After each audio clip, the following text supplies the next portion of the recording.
మట్టి నుండి తీయబడినాము, తిరిగి మనం మట్టికి చేరేవారము.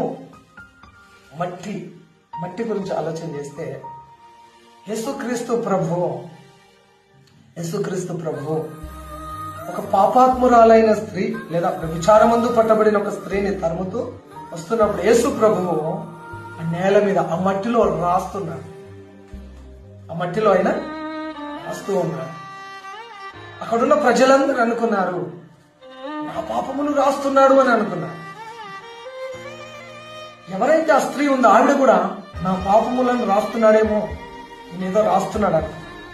కానీ కొలస్సీ పత్రికలో అపోస్తలుడు పౌలు చెప్తున్నాడు, మన పాపముల చీటి అంతా యేసయ్య కలవరి సిలువలో రక్తము కార్చి ఆ రక్తము రాతతో తుడిచి వేసేశాడు మన పాపముల చీటిని. ఆయన పాపములను రాస్తున్నాడని ప్రజలు అనుకుని వారి పాపములను గుర్తు చేసుకుని వారి రాళ్ళను అక్కడ పడవేసి వెనకాడికి వేశారు.